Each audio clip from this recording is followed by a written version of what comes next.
Ladies and gentlemen, welcome to show number 160 with Brother Solomon. I am the half-brother of the Hippie Pastor. Same mother, different poppy. My poppy was an African-American, as you can see. I have his traits. And my mommy was a white Caucasian, whiter than the lamb's wool. A white lamb. A white sheep. Ladies and gentlemen, we start with today with a quote of today. And the quote of today is say the following. Let's see who can guess this marvelous author. This illustrious, inspired author. And this quote was written I'm sure, maybe 20 years ago, or 15 years ago, or at least 10 years ago. Listen to its wisdom. Anarchy may await America due to the daily injustices suffered by the people. I shall repeat. Anarchy may await America due to the daily injustices suffered by the people. Who can guess? It's marvelous author. No, it wasn't my poppy. It was the Reverend, the Honorable Reverend Louis Farrakhan. Thank you, Louis. Keep up the good work. Stay in good health. My mommy was from the Bronx, but she was a white girl. White Puerto Rican. She was also from the Bronx, so I feel there's some brotherhood at least. You know, I may be a half-breed, but hey. And I may be half Puerto Rican, but hey. It's all in the heart. Where's the heart? On the left side. It's all in the heart. Ladies and gentlemen, before we continue with the words of Jesus, to give you the true and only one and only correct interpretation, saving you from all the rubble and the brainwash and the lies and the bullshit that was given to us. They brainwashed us when we were little kids. But the words of Jesus is not what you think it is. Jesus was a radical revolutionary for love, not physical violence, but spiritual violence. Although he did command his disciples to carry swords. Okay, ladies and gentlemen, this is what happened. I have a testimony. I used to work as a clown on the street lights of America. You know, my clown nose. But it wasn't all about silliness. It was also about giving a message of love. And I go around with this bucket, see, we need more love. And my clown outfit, my nose, I should have brought my nose. And anyway, I was hitting the street light, and then inside I carry pamphlets that I distribute based on the same subject, that we need more love. So I was accompanied by a young lady from Argentina. She was a Caucasian from Argentina visiting the U.S., and so she also was on the street light, but she was not dressed like a clown. She was a more serious missionary, you might say, with her folder, her portfolio, and going from car to car, and I was going from car to car with my clown, being as silly as I am. But guess what? Then all of a sudden came 4 or 5 members of Reverend Louis Farrakhan, selling the newspapers. I forget the name of the newspaper of Brother Louis Farrakhan, and they would go around in suit and ties. They were all African American black guys, young guys, African American, well dressed with suit and tie. They'd go on the street light selling the newspaper of Brother Louis Farrakhan.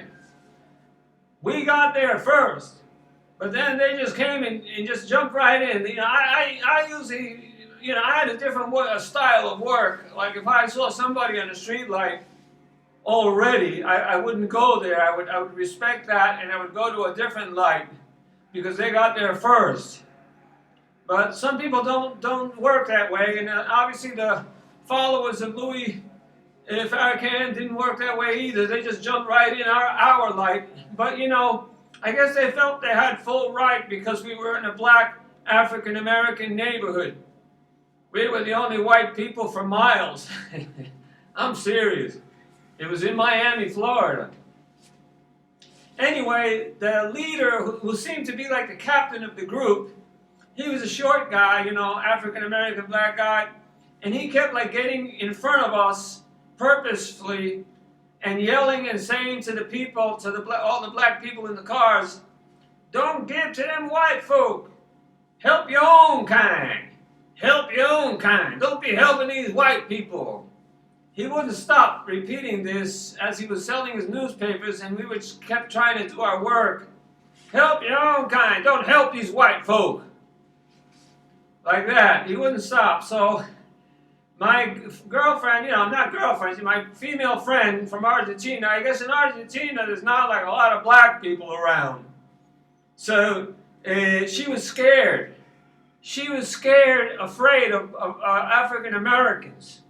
They try to put the fear in you if they can feel, there's an opening for, if you're fearful.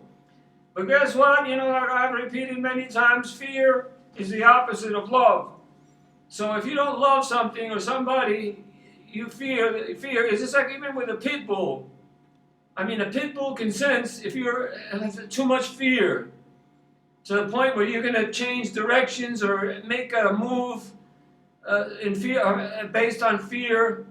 The pit bull will immediately consider you an enemy, and his doubts about you were well-founded. You are not a friend because you're so afraid of him. So fear and love don't go together. But this sister, white, Argentine, she was afraid of the black people, of the Louis Farrakhan's disciples, followers, soldiers. I call them, they're soldiers, man. They're fighting a war for their beliefs, with all respect. I respect other people's beliefs, even though I don't believe the same. But anyway, what happened was that the sister, she said, let's go, let's get out of here. So I said, all right. So we go to, before we left, I told the leader, the captain of the Louis Farrakhan's group, I showed him my bucket. I said, look, brother, I called him a brother. And I said it, and it came from my heart. I ain't afraid of black people because I was raised in a mixed neighborhood. I was raised in Bay Shore, New York, Long Island. And I lived 2 blocks away from the railroad tracks. And some of my best friends were black people. Even, Jimmy, and some of my heroes are black Americans like Jimi Hendrix and Mike Tyson and Muhammad Ali. I better stop right there. We'll never finish. So I showed the guy from my conscience, because I didn't want to leave like a coward. I didn't want him to think we were cowards. I was not afraid of him. And so I said, look, we need more love, brother. We need more love, okay? That's all I'm going to say. We're all in the same here. We're all the same here, I ain't no system. I ain't no system, I had nothing to do with the problem. I'm working also. I'm working for love, to try to change the world with love, with a message of love to all people. I ain't a racist. So I showed him that, and I said that to him, and he left. So we get in the car, and all of a sudden, we're praying, because we would pray before we leave, and she said, let's pray. And all of a sudden, that guy, that black guy that seemed to be the team captain of Louis Farrakhan's crew, banged on my window. I was the driver. And the sister, the Argentine white Caucasian, got all really fearful, really scared. And she said, don't open the window, don't look at them. Don't look at him, don't even look at him, don't open the window, just leave. Ignore him. She's telling me what to do in my car, and she came from Argentina, and United States of America is my country. Here, it's my country. And this Argentine white missionary is going to tell me what to do and how to deal with my own people? Yeah, you heard right, my own people. So she was annoying a bit, So I shut off the car and I rolled down the window all the way and I said, yes, what is it? And he extended his hand to me and he said, brother, he called me brother. He said, brother, you're a big man. You taught me a lesson today. And I want to apologize for my inappropriate behavior. That's all he said. I said, don't worry, everything's cool, man. I comforted him and then we left. But you know what? He was a short guy. He was a shorty. But he became, in my mind, in my heart, a giant. From being a short guy, to me now, he was a giant. Because he was man enough to come up to me and apologize and realize that I was right, that I had a point there, that we need more love. No matter what your doctrine or philosophy or religion is, the world needs more love. We got no time right now for the words of Jesus. I'm sorry. We'll continue as it were on my next show, show 117. I just needed you to hear that testimony. And Donna, I have a message for Donna Farrakhan. I pledge my allegiance to you. I saw you give a speech the other day. All respect. Beautiful woman from the Bronx. Beautiful woman, Donna Farrakhan. You touch my heart with your I ain't all black. I'm mixed race, man. I ain't no race. I'm Puerto Rican. I got some black in me, but you know what? It has nothing to do with that. You're my sister. I love you, and keep up the good work, and may the good Lord protect you from all evil. Thank you very much, everybody. I love you. Have fun and be safe, everybody. Okay? No joke. No joke. This is no joke. This is serious. Thank you. Thank you.